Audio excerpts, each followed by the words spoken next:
ചേർത്തല തിരോധാന കേസിലെ നിർണായക വെളിപ്പെടുത്തലാണ് അല്പസമയം മുൻപ് 24-ലൂടെ ഉണ്ടായത്. കാണാതായ ബിന്ദു പത്മനാഭനെ സെബാസ്റ്റ്യനും സുഹൃത്തും ചേർന്ന് കൊലപ്പെടുത്തി എന്നാണ് അയൽവാസിയായ ശശികല 24-നോട് പറഞ്ഞത്. പള്ളിപ്പുറത്തെ വീട്ടിലെ ശുചിമുറിയിൽ ബിന്ദു പത്മനാഭനെ സെബാസ്റ്റ്യനും ഫ്രാങ്ക്ലിനും ചേർന്ന് കൊലപ്പെടുത്തി എന്നാണ് വെളിപ്പെടുത്തൽ. ശശികലയെ വിളിച്ച് സെബാസ്റ്റ്യന്റെ കൂട്ടാളി സോഡ പൊന്നപ്പൻ എന്ന ഇടനിലക്കാരൻ അയാൾ സംഭവങ്ങളൊക്കെ പറയുകയായിരുന്നു. ആ ശബ്ദരേഖയും അല്പസമയം മുൻപ് നമ്മൾ പ്രേക്ഷകരിലേക്ക് എത്തിക്കുകയും ചെയ്തതാണ്. അശ്വിൻ പാലാഴിയാണ് ശശികലയോട് സംസാരിച്ച. അശ്വിനുണ്ട് ഇപ്പോൾ വിശദാംശങ്ങളുമായി. അശ്വിൻ, ഇത് കൊന്നു തള്ളുകയായിരുന്നു എന്നതിന് കൃത്യമായി പറയുകയല്ലേ ഇവിടെ സോഡ പൊന്നപ്പൻ എന്ന ഇടനിലക്കാരൻ ശശികലയോട്?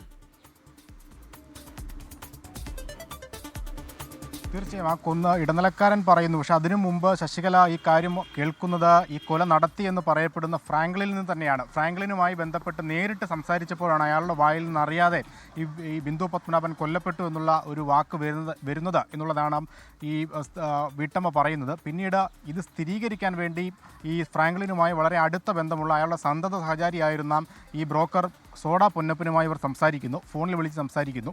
ആ ഫോണിൽ വിളിച്ച് സംസാരിച്ചപ്പോഴാണ് അന്ന് നടന്ന കാര്യങ്ങൾ പൂർണ്ണമായും അവർ വിശദീകരിക്കുന്നത്. ആ വിശദീകരിച്ച ഫോൺ സംഭാഷണത്തിലാണ് എങ്ങനെ കൊന്നു, എന്തൊക്കെ ചെയ്തു, പിന്നീട് എന്തൊക്കെ തട്ടിയെടുത്തു എന്നടക്കമുള്ള കാര്യങ്ങളെക്കുറിച്ച് വിശദമായ കാര്യങ്ങൾ പറയുന്നത്. അതിൽ പറയുന്നുണ്ട് മദ്യം നൽകി വീട്ടിലെത്തിച്ച് കൊലപ്പെടുത്തി, വീട്ടിലെ ശുചിമുറിയിലിട്ടാണ് കൊലപ്പെടുത്തിയത് എന്ന് പറയുന്നുണ്ട്. ഇന്ന് രാവിലെ പുറത്തു വന്ന വാർത്ത സെബാസ്റ്റ്യൻ്റെ വീട്ടിൽ നിന്ന് ലഭിച്ച രക്തക്കറ അത് ജയനമ്മയുടേതാണ് എന്നുള്ള സ്ഥിരീകരിച്ചുകൊണ്ടുള്ള ശാസ്ത്രീയ പരിശോധനാ ഫലമാണ്.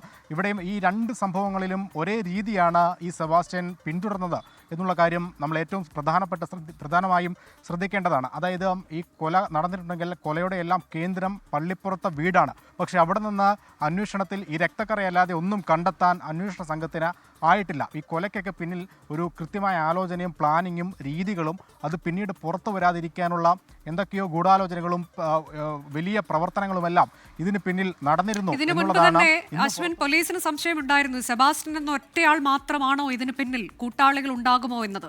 ഇപ്പോൾ ഈ കാര്യത്തിൽ ഫ്രാങ്ക്ലിൻ എന്നൊരാൾ ഉണ്ട് എന്നൊരു വെളിപ്പെടുത്തൽ അത് വളരെ പ്രധാനമല്ലേ?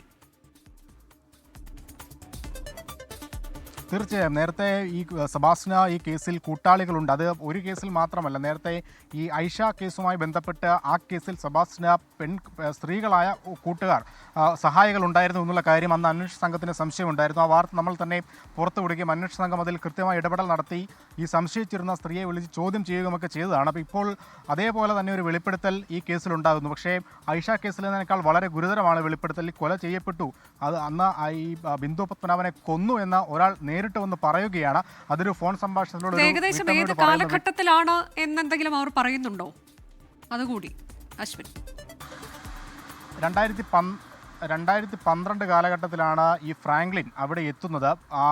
ആ കാലഘട്ടത്തിലാണ് ഈ സംഭവം നടന്നത് എന്ന് ഈ വീട്ടമ്മയോട് പറഞ്ഞതായാണ് ആദ്യഘട്ടത്തിൽ പറയുന്നത്. അതായത് ഫ്രാങ്ക്ലിനുമായി ഇവർ ഇടപെടുന്നത് 2016-17 കാലത്താണ്. അന്ന് ഈ ഫ്രാങ്ക്ലിൻ്റെ കൈവശമുണ്ടായിരുന്ന, ഫ്രാങ്ക്ലിൻ്റെ കയ്യിൽ എഗ്രിമെൻ്റ് ചെയ്തിരുന്ന ഒരു സ്ഥലം, ആ സ്ഥലം വാങ്ങുന്നതുമായി ബന്ധപ്പെട്ടാണ് നടത്തുന്നത്. എന്തായാലും ഈ കാലഘട്ടം അനുസരിച്ച് നോക്കുമ്പോൾ 2012-13 കാലഘട്ടത്തിൽ കൊലപാതകം നടക്കുന്നു എന്നുള്ളതാണ്. അത് കണക്കും ഇതുവരെയുള്ള ചരിത്രം പരിശോധിക്കുമ്പോൾ ഏറെക്കുറെ ശരിവെക്കുന്ന കാര്യങ്ങളുമാണ് പുറത്തു വരുന്നത്. അനുജ, അതാണ് ചേർത്തല തിരോധാന കേസിലെ വളരെ പ്രധാനപ്പെട്ട ഒരു വെളിപ്പെടുത്തലാണ് അല്പസമയം മുൻപ് 24-ലൂടെ ബിന്ദു പത്മനാഭനെ സെബാസ്റ്റ്യനും സുഹൃത്തും ചേർന്ന് കൊലപ്പെടുത്തി എന്ന് അയൽവാസി ശശികല പറഞ്ഞത്. പള്ളിപ്പുറത്തെ വീട്ടിലെ ശുചിമുറിയിൽ വെച്ച് ബിന്ദു പത്മനാഭനെ സെബാസ്റ്റ്യനും ഫ്രാങ്ക്ലിൻ എന്നയാളും ചേർന്ന് കൊലപ്പെടുത്തി എന്നതാണ്. ഈ കാര്യങ്ങളെല്ലാം അറിയുന്ന മറ്റൊരാൾ കൂടിയുണ്ട്, സോഡ പൊന്നപ്പൻ എന്ന ബ്രോക്കറാണ് അയാളുമായി സംസാരിക്കുന്നതിന് ശബ്ദരേഖയും അല്പസമയം മുൻപ് 24 പുറത്തുവിടുകയാണ്.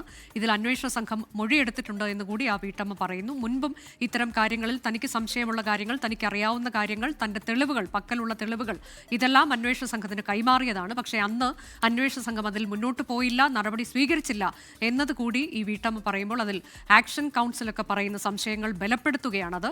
വളരെ പ്രധാനപ്പെട്ട ഒരു വെളിപ്പെടുത്തലാണ് 24-ലൂടെ പ്രേക്ഷകർ കേട്ടത്. അശ്വിൻ പാലാഴിയാണ് ഈ വെളിപ്പെടുത്തൽ പുറം ലോകത്തെ അറിയിച്ചത്.